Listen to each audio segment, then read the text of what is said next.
Welcome back to episode 12 of He Said, Son Said, where sports is the backdrop, but life is the conversation, right? I'm not really in this one. So Yeah, it's going to be you're a really not. boring episode. It's not going to be a boring episode. It's going to be really boring. No, it's not. Because I'm the flair. Okay. This was a conversation you needed to be a part of. Mhm. All right. You were off at Camp Skyline, Yeah. right? But you missed out on a great conversation. I mean, what did y'all talk about? Well, it started about football, but it quickly became so much more than that, all right? So Tommy shared his journey from chasing a dream of playing football in Michigan to spending his life helping young people become better leaders, teammates, and adults. We talked about resilience. We talked about having a vision, overcoming setbacks. This ring any bells here with you? Hey, Tommy, by the way, he's an Ohio State fan, so go after him. All right, this is definitely one you need to hear. Let's go ahead and break into it. Sounds like one I really do need to hear, though. Yeah, for real. All right, you guys enjoy.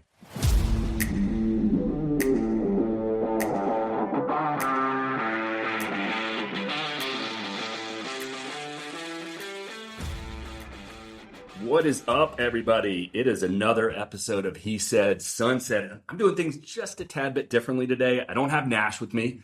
He is off at Camp Skyline just down the road, melding and molding all these young kids. And for all you parents who sent your kids to Camp Skyline, I truly apologize for my son. But today I've got an amazing guest with me.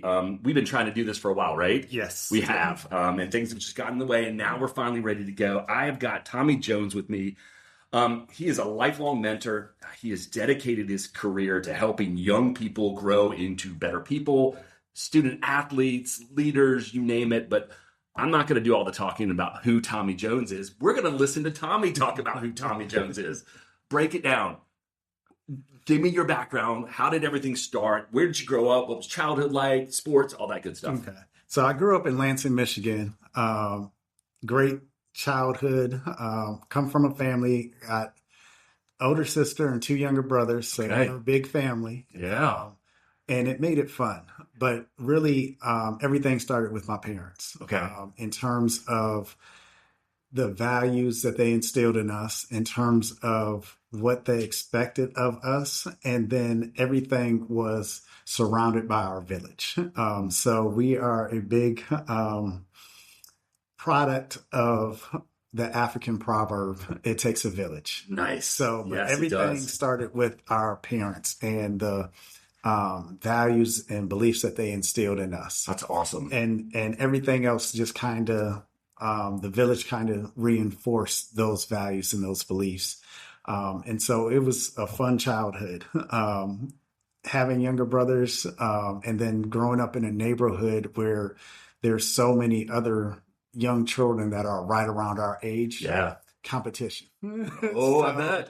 So you always have the competition. That's something that's big for me, but then also having a few older cousins that also lived in Lansing. Okay. So we were able to get together a lot, and having a couple older cousins, especially male older cousins for me, you want to be like them, right? Right. And so you start with some of the sports that they're interested in. Okay.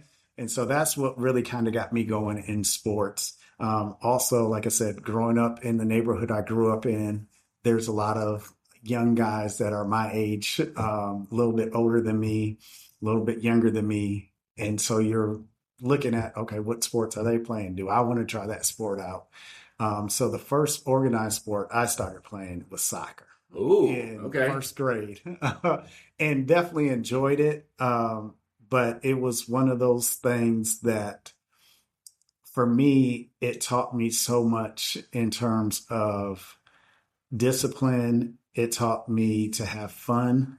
It taught me about teamwork. Mhm. But it also taught me that you may not always be the best. Oh, that's true. Yeah, that's and how do you deal with you as an individual or you as a team, part of a team, not being the best? right. That first year I was on the team, we went 7-1. Okay. And back in those days, you didn't everyone didn't get a trophy. Right. There's so there was an 8th place. Yes, yes. So there were standings, Right. and that year, unfortunately, there was a team that went 8-0. Right. And our one loss was to that team that went 8-0, and we lost our last game. Okay. That was going to determine who won the championship. Yeah. And so for me, I appreciate that moment because it kept me wanting to strive for excellence. Oh. And it also taught me very early on that things that like championships, being successful, it's going to take work. Yeah. And it may not happen the first time you do it. I love that. Most of the time it doesn't. No, it doesn't. No, totally doesn't. I always say that. I say that to Nash. I wish he was sitting right here, right now, because it's all work. You gotta do the work. Yes. So you are, to me, I would equate it to winning the lottery. Yeah. How like random and like the smallest percentage to go buy a lottery ticket and win it the first time. Yeah. It's the same thing with winning a championship or being successful at some other endeavor in life. It very rarely happens the first time you try it. No, it doesn't. It doesn't. Yeah. So you played soccer. So how did you get into football then? So soccer was the first one that just kind of got it going. Yeah. And part of it too was back in those days, so early 80s, there weren't a lot of Pop Warner, Pee Wee football teams. That's true. Yeah. Around where I was, you had to be a certain age to start playing football. And we started off playing flag football, which was really great because it really was focused on teaching you how to properly tackle. Oh, yeah. Oh, yeah. So there were, stages. It's not wrestling. It's not wrestling. So that was part of it. I always loved football, but I wasn't, because of age and teams around, able to start playing football, organized football until 3rd grade. Okay. Yes. That's late. But I loved playing football. We would play in the street, play in the yards. Yeah. So I was playing the whole time. And then you have, like I said, my older cousins were major influences on my sports career and some of the things that I enjoyed doing. My father loved football too. Yeah. So those were some of the influences of what got me going in football. And was there a position that you were just like, that's what I want to do? I just loved playing football. So I wasn't, especially early on, I wasn't in terms of position, like locked in and honed in on a position. But at that time, Walter Payton, Chicago Bears. Oh my gosh, of course. And then Ronnie Lott with the San Francisco 49ers. Yeah. 2 favorite football players. Yeah. At that time. The sweetness. Yes. And Ronnie Lott, to this day, is still my favorite athlete of all time. Okay. And for me, those were the guys that I just wanted to play football because to me, that's how I saw them. Yeah. And at that age, I didn't really understand, okay, Ronnie Lott's a defensive back, safety. And, to me, it was offense and defense. Right. Yeah. They just go out there and play. It's more specialized now. I feel like. So walk me through sort of getting, the opportunity to play at the next level, because not many people get to play at that next level. Yeah, well, it all goes back to, for me, wanting to play at the next level was always about competition. Mm-hmm. And my goal to one day hopefully play in the NFL. But once again, the NFL was about competition. Right. To me, it was the best of the best. And that's, for me, what my mindset has always been, is I want to compete with the best. Okay. So, and back then, like professional athletes, they were making good money. Yeah. But it's not, to me, it wasn't publicized as much. So for me growing up, wanting to be a professional football player, it was about the competition. Okay. Like you knew you were going to make a good living, but they also did other things, so for me, that was the draw. And the more I was able to play, the love of the game. And for me, it was, you had to be mentally tough. Yeah. Oh yeah. So it challenged you there. Right. Yeah.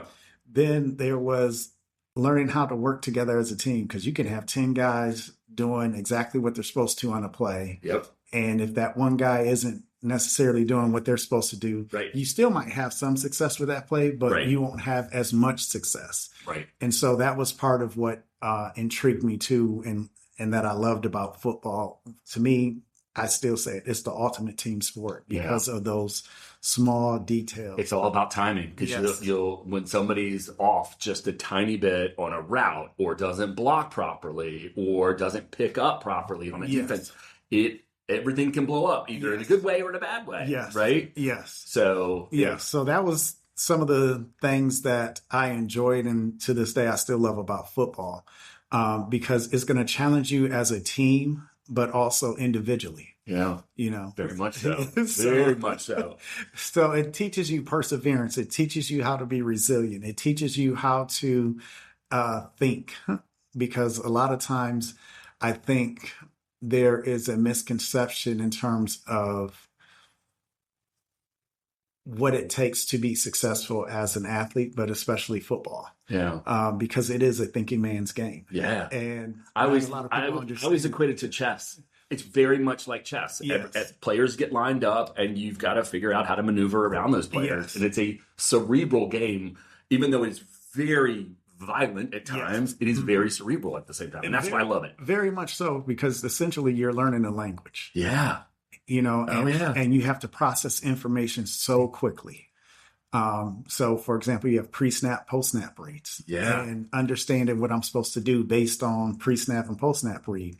And in the minute, in the actual play, like, it can change that quickly. And you realize how small of a window you have to operate and make a decision. Yes. And that decision could be wrong or it could be right. If it's right, it's going to work. If it's wrong, it's going to blow up. Right. And blow up in your face. And then also in-game adjustments. So like you said, I might be seeing one thing, and, the quarterback or the defensive back or the linebacker might be seeing something different, and that could have caused that breakdown. And then you go to the sideline, hey, let's talk about it. So it teaches you problem solving. It teaches you to work with people that maybe we're not the best of friends. Right. So it teaches you all these wonderful life lessons, skill sets that are transferable to every other part of your life. And so that's part of why it's so challenging to get to that next level in sports, just in general. So you got to the next level when you went to college specifically to play football. So yes, for me, once again, it was the competition. Yeah. But for me, going back to my parents and my village, education was always number one. Yeah. And so with my parents, it was, if you didn't do well in school, you were not going to play. That makes sense. And then I also, once again, like I said, my village really just reinforced everything my parents instilled in us, and what was a focal point for us.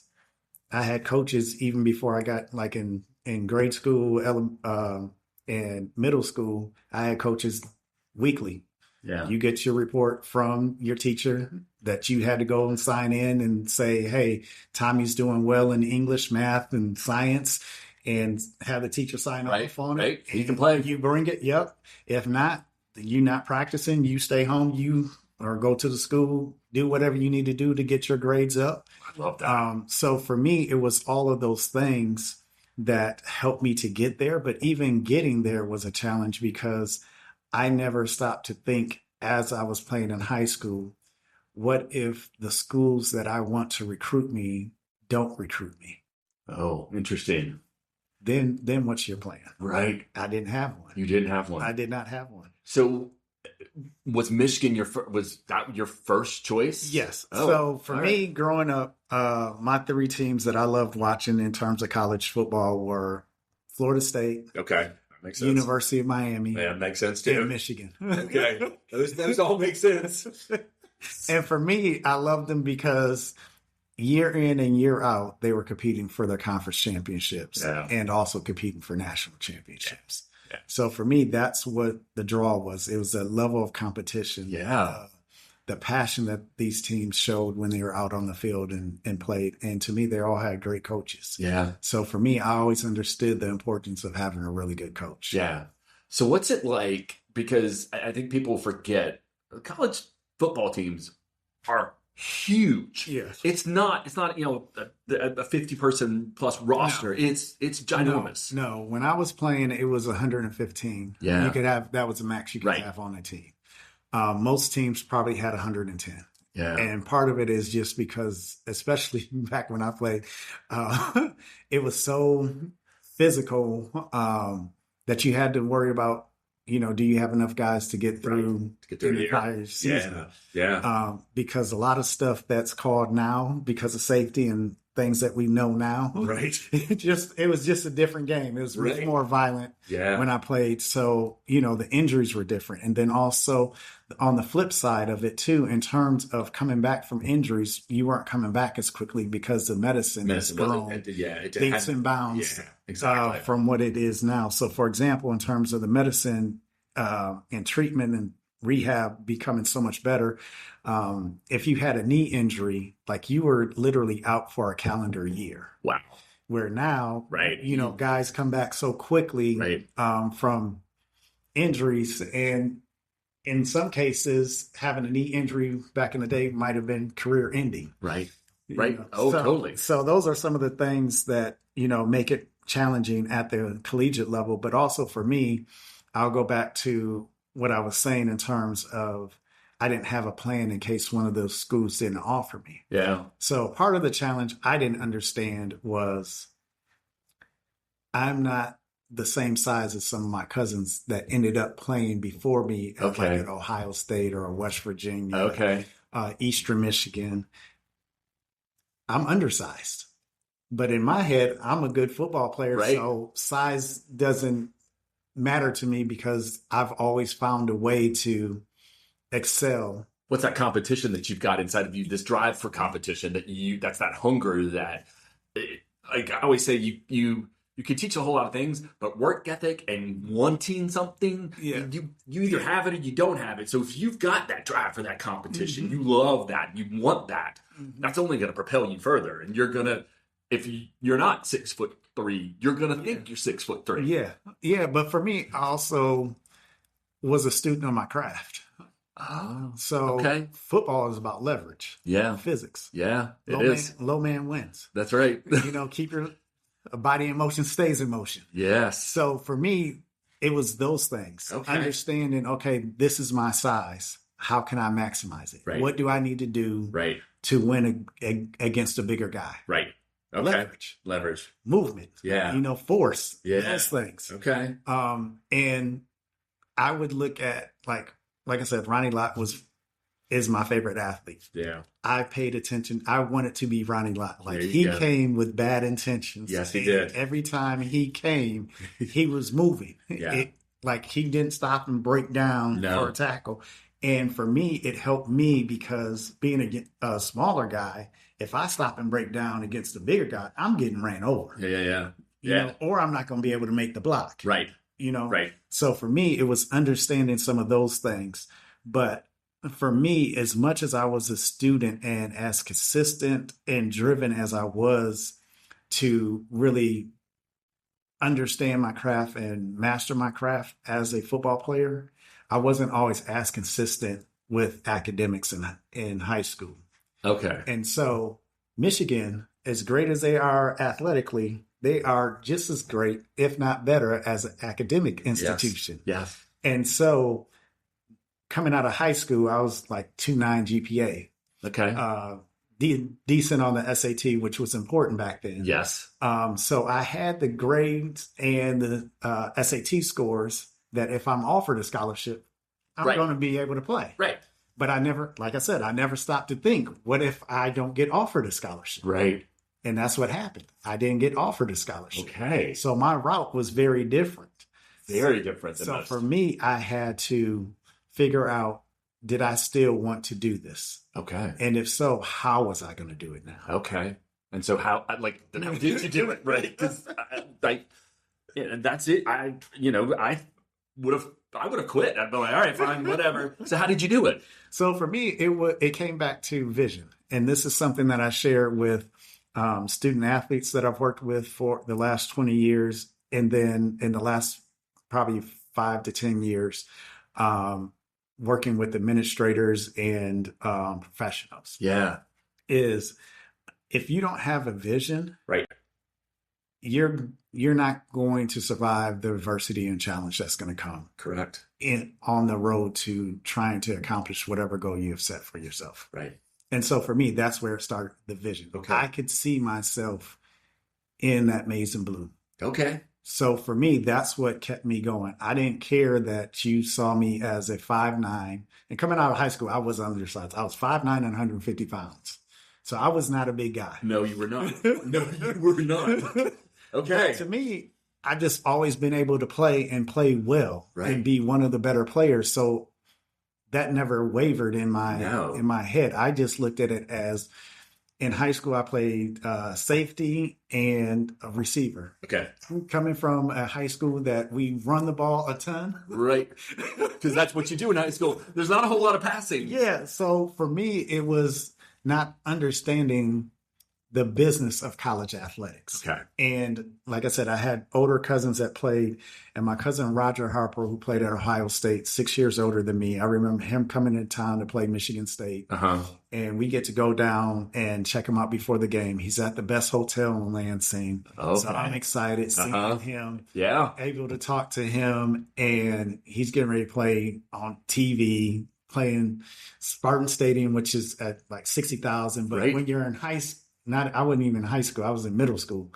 Like it's just ginormous. Right. And like, he's my first cousin. So I've grown up with him, and he's about to go play. And I'm telling him like how cool this is. And he's like, cuz I need you to understand something. If this is where you're trying to go, I need you to understand once you get here, it's a business. It's not a sport anymore.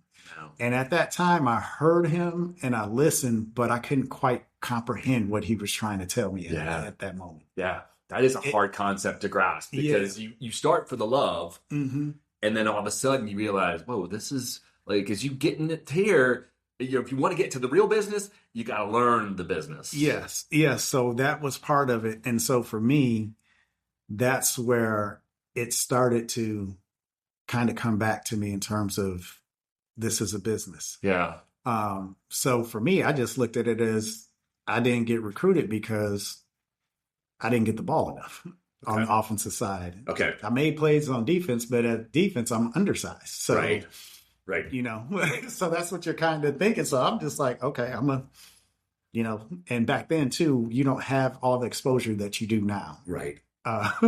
Like you literally had to put two VCRs together so you can record one tape to the other tape. Correct. So you can actually put physically in the mail to send to the coaches. Right. No one's going on your Instagram. There was nothing like that. So you really had to promote yourself. Yes. In an old fashioned way. Yes. And and that method was not very it took a long time because it takes a couple days to get your tapes. You had to wait for the coaches to give you the tape, right, so that you can record. And there's other guys that they're also trying to get tapes for it. So you're trying to find in that.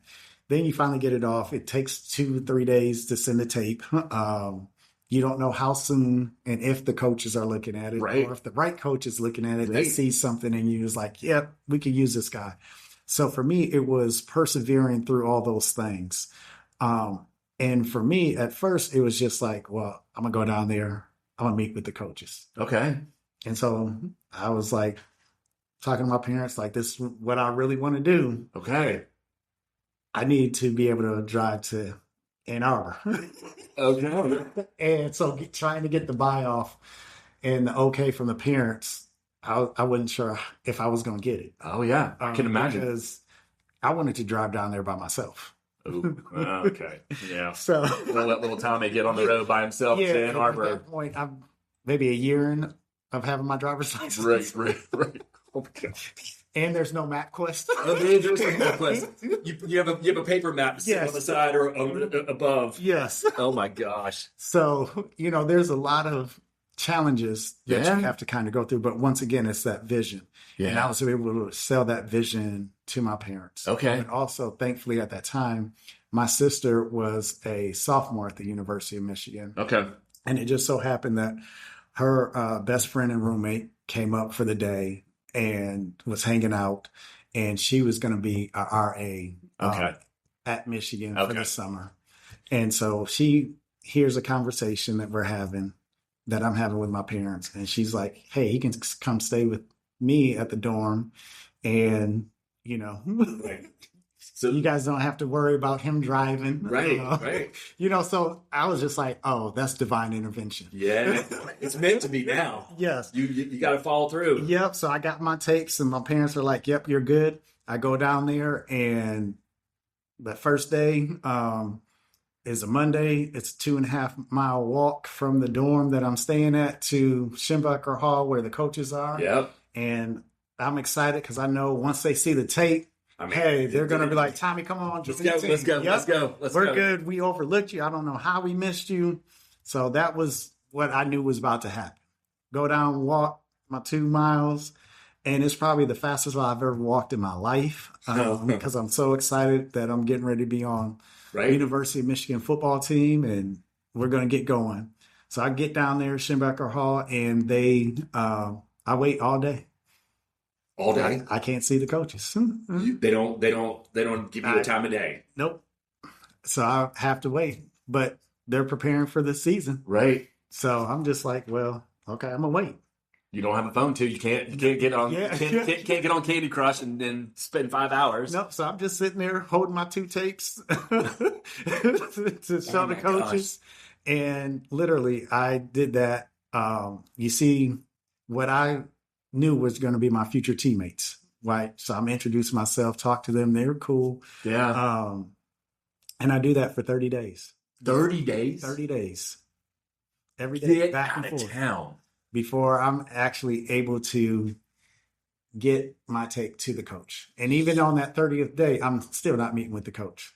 But me and the secretary that's there at the bottom, we have become friends. I bet you have. Because I'm showing up every day and I'm waiting. Wow. Because to me, the vision, I see myself there. Yeah. So and you're not going to stop. No. You're just going to keep going. So Miss Stephanie is like, the coaches said, if you showed up today, and I'm thinking at this point, they about to kick me. Like, trust me. I'm surprised the cops haven't shown up after day 2. They were like, you know what?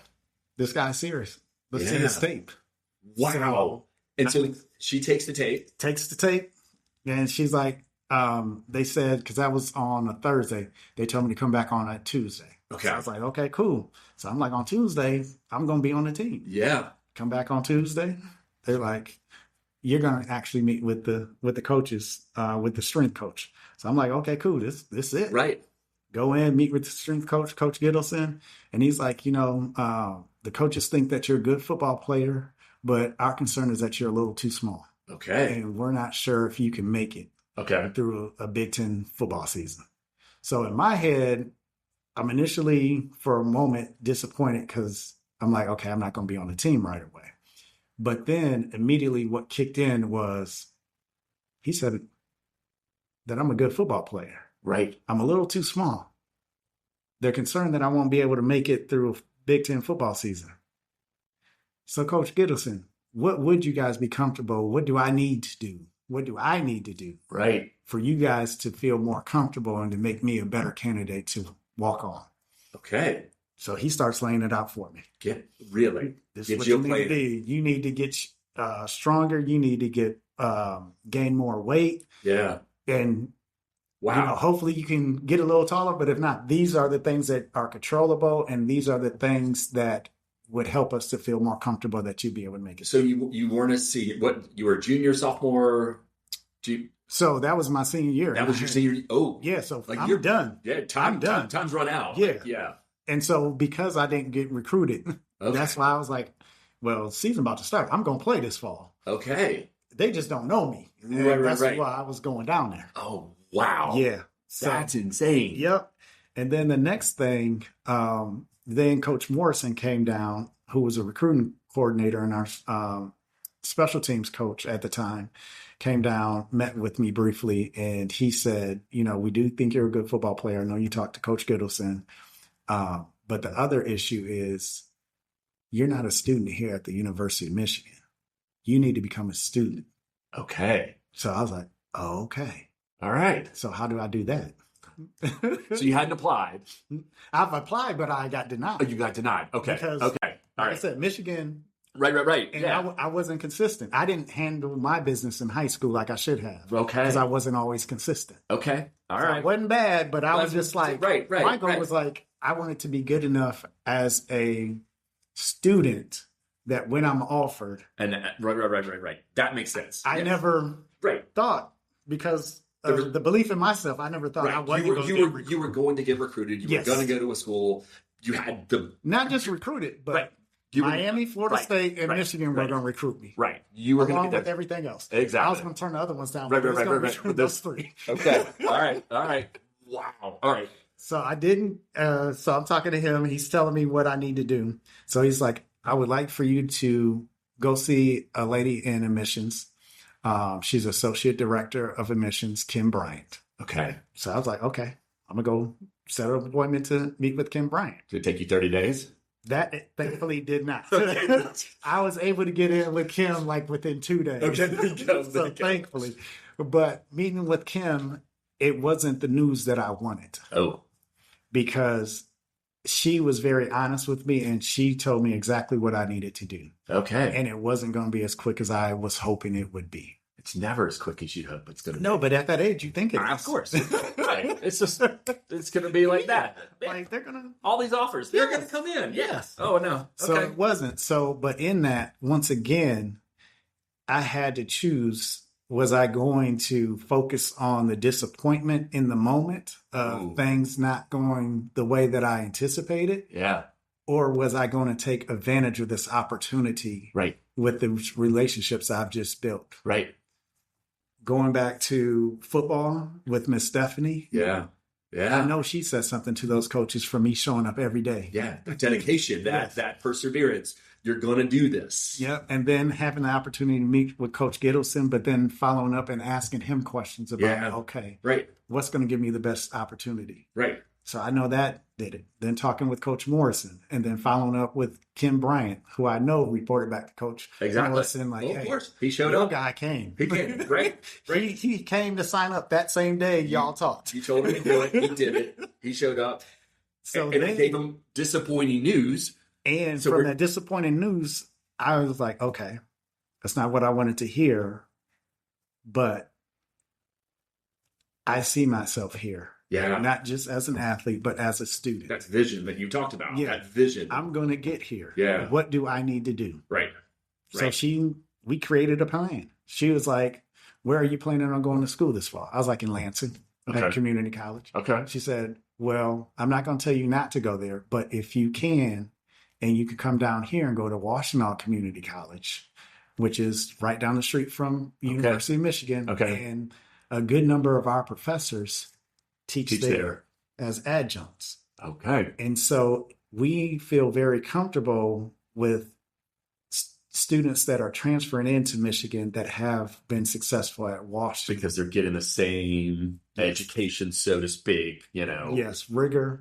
That, Yes. Right. The expectations from those professors is going to be higher than perhaps in Lansing. Yes. Okay. Yes. And so for me, I'm like, okay, so what classes do I need to take? Like, let's sit down. Let's just, while I have you, let's put together a plan. Yeah. How long do you think this is going to take? Wow. Like, is it going to be one semester? And Right. And she was like, probably a year to a year and a half. Once again, not what I wanted to hear. So I'm like, dang. Right. Okay. So let's lay out the next year and a half. What classes would I need to take? Right. Okay. So we did that. Do you know anybody at Washington that I should reach out to? I don't. Okay, that's fine. Okay. Right. Let me go talk to my parents because I need to find a way to move down there. Right. Oh, another hard conversation is going to have. Right. But for me, I was determined to figure out how to get it done. Right. And then also, if I can't, what classes do I need to take at Lansing Community College? Right. So I was, either way, I'm getting here. So I do all these things, but it's in those moments that I'm learning about myself. Totally. I'm learning about how the mind works and how perspective plays a part in what we do. And one of the things my parents have always instilled in us is attitude and effort. Those are the two things we can always control in life. Yep. Always believe in yourself. Yes. Yeah. So those were the things, those were the core foundations that kept me moving forward in those moments and allowed me to see that, hey, there's an opportunity here. It's not going to be easy. Nope. But there's an opportunity here to get where you still desire to go. But also it made me, I call it the mirror test. Okay. When you stand in front of the mirror, you know what you really look like. Yeah. Right. You do. Yeah, you do. My shirt's wrinkled, or maybe I need to lose a little bit of weight, or I'm looking good. Like all those things. Right. But even in that, you have the opportunity to figure out, what do I want to do with that information? Yeah. True. It's still a choice. Yep. It is a choice. It's a choice. Because let's say I see myself in the mirror and I got a shirt on and I'm like, I put on a little bit of weight. I don't like how I'm looking. Right. One option could be, well, I know I got this other shirt that kind of hides some of those areas maybe I'm not liking at the moment. Or the other option may be, you know what? How have I been eating? Yep. Have I been working out? Right. You know, and if not, am I willing to start to do these things so I can look the way that I desire to look? Right. And so for me, that's kind of where I was. I had to take accountability for, you know what, you're in this position because you were not as consistent in high school with the academic side as you were with the football side. Right. You were doing enough, but not putting in the extra. I violated my core philosophy of giving your best effort. Yeah. Okay. So you got to take accountability. You do. And I had to. Right. And so the conversation went great with my parents. All right. They allowed me to move to Ann Arbor. So I stayed, thankfully, with my sister in Aramis for probably about a month and a half. So they played a big part in it as well. I bet they did. Oh my gosh. Because it took that long to find a place for me to stay. Yeah. And then also because of this, I started at Washtenaw 3 weeks late. Okay. You're already behind the eight ball here. Yep. So I was able to take 3 classes, which didn't have me as full-time. Okay. But one of those classes was history. Okay. U.S. history, taught by Dr. Fitzpatrick, who was teaching at Michigan. Okay. And since I'm coming in 3 weeks late to a history class, there's a ton of reading I got to catch up on. Yeah, I bet. And I'm not the fastest reader. Oh, okay. I'm a good reader, but I'm not the fastest reader. Okay. And so for me, out of the gate, there's already that challenge. Right. There's already that adversity. There was already doubt that you could hear playing in my mind that was saying, are you going to be able to do this? Yeah. Do you want to do this? Right. Is it worth it? Right.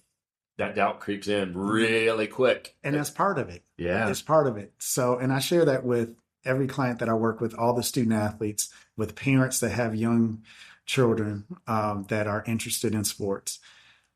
Like you're going to have those moments. Yeah. But do you have a fixed mindset or do you have a growth mindset? There you go. Mm-hmm. I love that. And so for me, at that time, I didn't know the terminology of it. But for me, in those moments, I just kept thinking, I kept seeing my vision. So this is what I have to do. So you achieved your vision. So you go to Washtenaw. Right. I give my best effort. Yeah. Academically and athletically. I'm still working out, still eating more, doing all the things that I need to do. And it's not easy because a lot of people are like, well, you had to gain weight. How hard can that be? Because you get to eat whatever you want. No, that's not the case. You don't. But also in that too, it's a challenge to eat when you're not hungry. Right. Yeah. And people don't. No.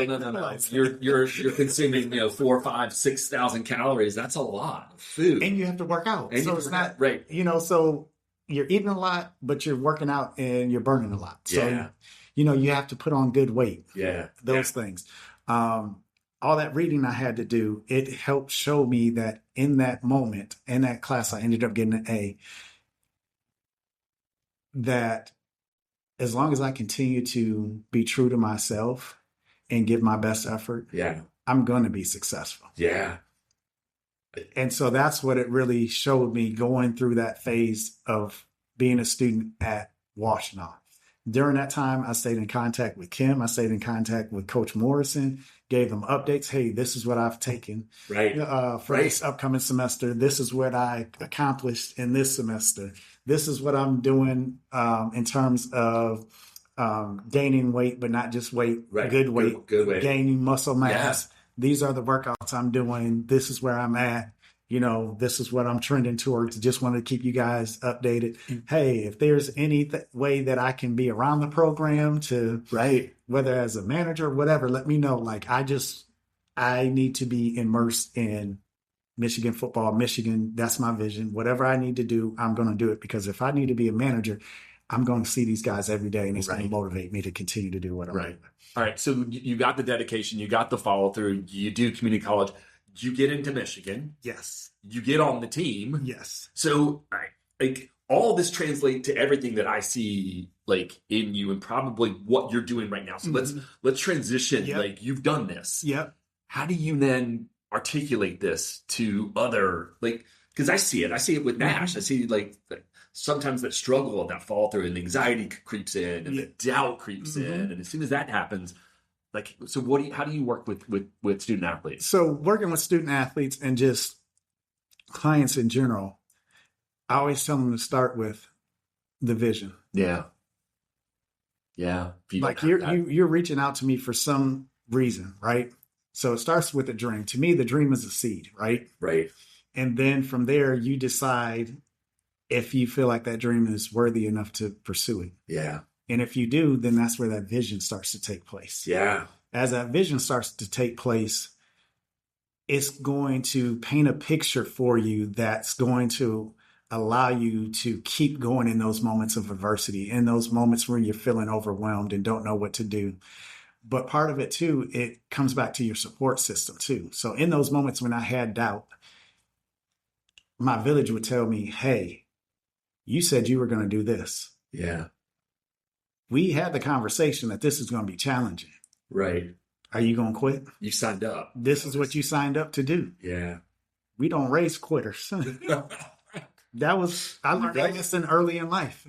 But so for me, that's part of what we talk about when I'm working with student athletes is let's make sure you have a vision. And we want to create that vision where you can see it, smell it, taste it, touch it. Yeah. It's like real. it has to be tangible. Yeah. Because for where a lot of them are trying to get to, if it's not, your adversity, that challenge is going to fizzle out. And part of that too is one of the things I always ask is, why do you want to be a student athlete? Especially in this day and age, that's where I start. Why? Because if you don't understand your why, it's going to be hard to build your vision. Well, that's for everything. Yes. If you just your job. Why are you at this job? Why do you want to be an entrepreneur? Why do you want to own your own business? Like, why? Yes. Answer that why. And if you can't answer the why, you probably shouldn't be doing it. But also, even with that, you have to be honest with yourself. Yeah. And so that's a big part of what I talk about with student athletes and clients is, are you going to be honest with yourself? Mm-hmm. So that's the first part of it. Yeah. Will you be honest with yourself? Right. The second part of it is, if you decide that you are going to be honest with yourself, will you be willing to do the work necessary in those moments when you have been honest with yourself and you're like, you know what? I didn't give my best effort here. Right. I could have done more here. Right. My preparation wasn't as good as as it should have been. Right. Well, like what you did for yourself, like looking back at high school and saying, I didn't do enough. I did the bare minimum to get. I did a little bit more than the bare minimum. Yeah. But yes. Yeah. Mm-hmm. No, because even that was calculated. And for me, I had to be honest with myself on that. Right. Because I was like, if I get B's, right? Right. My parents, they going to say something, but they're not really going to be on. Right. And for me, that was kind of the goal. Right. That was my intention in high school. I wanted to keep everybody pace. Yeah. And then classes that I really like science, I love science. Right. I'm going to get an A in that class. Right. English, really like that class. So I'm probably going to get an A in that class. So for me, I was very strategic. Yeah. Because very calculated at that time, I was like, getting A's and B's mostly, especially in classes that I like had to put some effort in. Yeah. My goal was to get the B. Yeah. And the time of not putting extra time in that class to do my best, I'm going to use here in football. So that was kind of my rationale at that time, not understanding the flaw in it. Very much so. Very much so. So talk about your clients that you work with. What are their typical ages, ranges? They vary now. And part of it really came from, and my business kind of came, Growth for Life was born out of working at the University of Michigan as a counselor, working with student athletes. That was initially my focus. Okay. But from working with the student athletes as a counselor, I'm starting to understand the system, the ecosystem that I'm working within. Yeah. And I'm working with football, basketball throughout my career, and those are the two highest paid state employees. Yeah, that makes sense. Because I'm working with football and basketball, I'm also having meetings with the AD. Yep. I'm having meetings with sports administrators. I'm up on campus. Yeah. Meeting with faculty and department heads and vice provosts. Yeah, oh gosh. So initially coming into it, my focus was the student athlete because I wanted to provide the student athlete with support and guidance and help put them in a better position to be successful than what I felt me and some of my teammates were in. Yeah, so that's where that passion came from. Yeah. That makes a lot of sense. It's born out of your experience and what you felt like you needed more of, potentially. That was part of it. But also, while I was at the University of Michigan, my major was sports management and communication. Okay. My goal was to be an attorney and do corporate and sports law. Okay. Yeah. That was what I saw. But everyone else in me saw you would be great in education. And at that time, very narrow-minded. Right. I heard education. I thought high school teacher. And I was like, nope, not doing that. Not doing that. No. Right. So for me, it was all these things that were coming together. But in college, we would go to Michigan has a children's hospital. We would go there all the time. The first time I went, I was not in the best mood, didn't want to do it. And I got there and see the reaction of these young kids that are fighting for their lives. Yeah. Completely gave me a different perspective. Yeah. Loved it. I would always give back in the community. Yeah. So I'm always doing stuff, big brothers, big sisters, stuff like that. One of my friends, he was an education major. He created a program that focused on academics and athletics. So I would go speak to the kids about that at times. So I didn't see myself because I saw myself going a different path. I didn't connect all the dots at the time. They weren't connecting that this was going to be my passion. Right. And so I'm studying for the LSAT. And, and I remember like asking myself, giving back to my community and working with young people on the weekends when I'm available, is that going to really be enough? Yeah. And once again, being honest with myself, I wasn't sure. Right. So I started thinking, I kept studying for the LSAT. Well, what else, what other options are there? Right. And at the time I'm thinking about different things and somehow counseling pops up. Because everyone's like education. So I'm like, well, what other areas in education might there be? Right. Because obviously people are seeing something in me. I know what I don't want. Right. And I tell clients and students all the time, understanding what you don't want is just as important as understanding what you do want. Very much so. And a lot of times we don't give it the same value. Right. So that's one of the things that helped me to recognize, like, I knew what I didn't want. So let's start to figure out what I do want. And even figuring out what you don't want, it starts to eliminate some of those variables. And so now it makes it easier to try to figure out what I do want. Yeah. And so I start like being honest with myself, like, well, what is it that you like about, going back and giving back on your own time to these different organizations that you really value their mission. Yeah. And from that, I was like, okay, I want them to be better than what I was at that age. Yeah. That was what drove me. I could see myself in them. Yeah. And I also thought and had the awareness, like, I come from a really good family. I have a really great village, but it was still times where I struggled and had challenges and figuring life out. wasn't always as smooth. Yeah. So I'm like, what must it be like for someone that doesn't have maybe that infrastructure that I had? Right. And there's a lot that don't. Yes. And so that got me to thinking. And from there, I'm like, okay, well, where can I go with this? What can I do with this?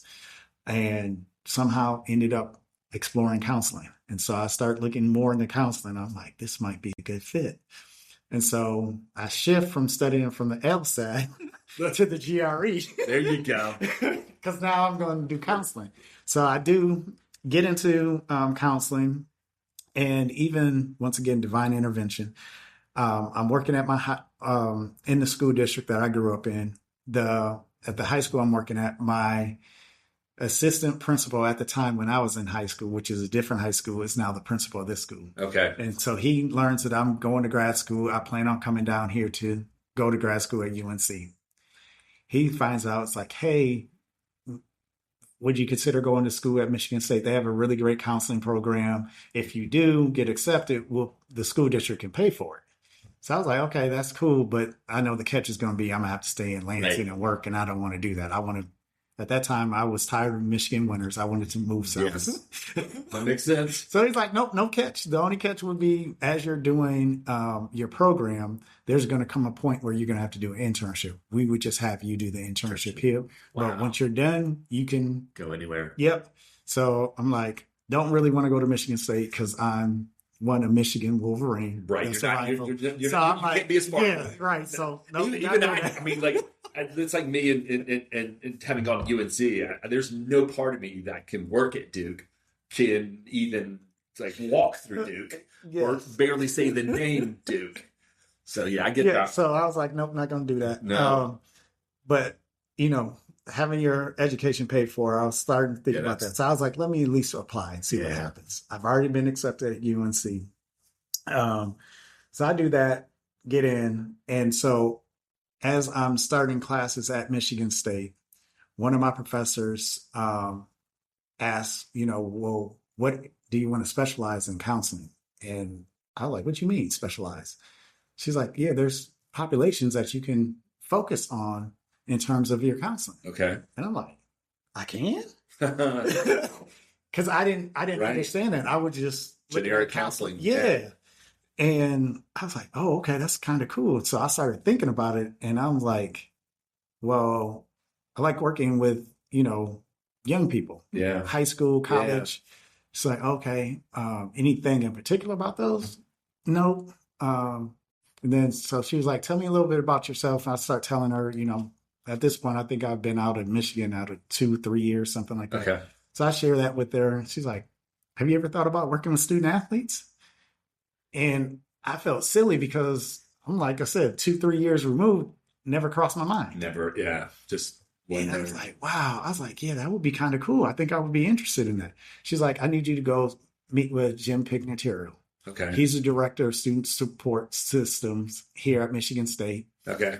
Give me his information. I went over, set up an appointment to meet with him. Okay. Said, come see you about this. And that's where it started in 2005. Wow. Yep. Did your follow through? See, that's what I'm the follow through is once you got the information that you have, mm-hmm. you take it and you run with it, mm-hmm. and there's no question whatsoever. So I absolutely love that. So how long have you been doing Growth for Life? So I've been doing Growth for Life since 2021. So 2021. Mm-hmm. Okay. So 5 years. And so right now, what are parents doing right and what are they doing wrong? For me, let's start with the wrong. Okay. So the wrong is specializing their son or daughter in a sport way too young. Yeah. Because, and the reason I say that is for a couple of reasons. So the first one is when that happens, a lot of times once they got to college, you see burnout. Yeah. Yeah. They're tapped out. Yeah. They've been doing it since they were 2. Not many LeBrons out there that have been doing it since they were 3 years old. It just it's so rare. Yeah. But even like LeBron's case, and I share this with parents, he played football. Yeah. You're right. He played other sports. Right. He wanted to be a tight end. And so that's the thing that I encourage parents to do is allow their kids, like my cousin Roger told me, once they get to college, it's a business. Right. So if you start making it a business before it's a business, right. more than likely they're going to burn out. Okay. So allow them to play multiple sports as well. Okay. Because usually that helps in whatever their primary sport is going to be. Right. Like I love soccer, and the footwork from soccer helped me with football. Yeah, totally. I ran track. Right. That helped me with football. Yeah, exactly. I played basketball. You train other muscles, but you also train your brain to think differently. You get exposed to different people as well, different situations that you have to overcome. So, And coaches love it too. Yeah. So all the coaches I've worked with, that's one of the questions they're always asking and looking for. Hey, do they play other sports? Right. Okay. So those are some of the things that I would encourage parents to kind of stay away from. Okay. And then the other thing is to don't put the pressure and false expectation of maybe what you and how you saw yourself back in the day if you played sports onto your child, or if you didn't, because you see there's so much money in college athletics right now with name, image, and likeness and all that. So everyone, I'm not going to say everyone, some parents are looking at their son or daughter as their meal ticket, their son or daughter is now going to help them to live the lifestyle that they've always wanted to live. Right. And that's unfair because that's expectation. Insane Yes. expectations and pressure on a young kid that doesn't deserve that at that point. Right. And then for me, make sure that your son or daughter has a love for that sport. Yeah. That's the biggest thing, because if you are able to make it to the college level and you don't love your sport, you're not going to make it. No. Because it is a business and stuff changes. And I tell student athletes and parents all the time, the coach that recruits you is not the same coach that coaches you. Yeah. And what I mean by that is, like, it's the same individual. So if I'm Tommy recruiting you, like, I'm going to be, want to get you here. Right. And so I tell them, always pay attention to when you're able to go watch a practice. How does that coach interact with your soon-to-be teammates? Right. Is that in the style that works best for you? Are you going to become the best version of yourself by being in that situation, being with that coach, being mentored and whatnot? So, So those are some of the things that I would say parents don't do well. And it's not all the parents. It's a small portion of it. But for me, the things that I see parents doing well is getting help and seeking help. Oh, wow. Hey, this is new. I don't have someone that I can reach out to that has gone through this process. And what do I need to do to help prepare my son or daughter who is now getting recruited by these colleges? Right. I want to make sure that they're in the best position possible to be successful. Right. What do I do? What am I looking for? They're willing to come and ask the questions. Yes. And they're being honest about that. Which is what you've talked about a lot, is how you're going to be honest with yourself. Like, I can't mentor my kid to get there. Plus, like I say with Nash, I'm always the bad guy. You're always going to hate me. But I need to find someone else that you don't hate on. I really wish he was here. He needs to listen to this podcast. He needs to listen to everything that you've had to say, because we go through that a lot with him. And when I talk about the joy, like, if you lose the joy in something, take time away from it to get that joy back. And if that joy doesn't come back, you'll find something else that you can give joy or have joy with. Yes. So. And in terms of that too, understanding at times that you may grow out of something. Yeah, true. You may grow out of something. And that's something that you as the student athlete have to be okay with, and also your parents. I have absolutely loved this conversation. We've almost gone for an hour, and we could probably go for 2 hours longer. But I'm going to end with one final question. 20, 30 years from now, what do you want people to say about Tommy Jones? And 20 to 30 years from now, I want people to say what they've already started saying. And that is that I've looked at people not as they are, but as what they could be. I love that. And so for me, that's what I want. And I say they've started to say that is because I've been doing this for a good period of time now. Yeah. And so some of the first students I worked with are now grown, have their own kids. Get out of town. Oh my gosh. Families have had successful careers, either as professional athletes or, professionally in corporate America. good members of communities, giving back to the communities. So for me, that's what means the most to me, is seeing those young people that I've had the opportunity to work with and partner with, and their parents entrusted me, the institutions that I've worked at entrusted me with these young people, because in that role, I would see them almost every single day for the time that they were at that institution. Yeah. A lot of people don't know that role that I was in. I get to see more than the coaches do, because there's times that coaches can't. Right. There's only a certain amount of time you can be with them. Right. So for me, I always understood that. Yeah. And for me, I always wanted to maximize that time. Yeah. And my goal was always to say, anyone that works with me, that they're going to say one or two things. Everything Tommy told me was the truth, and I'm glad I listened. Or everything Tommy told me was the truth, and I wish I listened. Wish I listened. But they will never walk away saying, hey, Tommy didn't try to prepare me or help me for the next step. That's important, dude. Yes. I love this, man. All right. Well, how can people find you when they listen to this? So they can find me on Growth for Life. So www.growthforlife.org. Perfect. And then from there, we can set up a free consultation. Awesome. I'm also on LinkedIn. So Growth for Life. You can search that on LinkedIn, or just Thomas Jones on LinkedIn, and connect with me there. Dude, this has been great. I really appreciate the opportunity to be awesome. Here. All right. Bye. Thank you.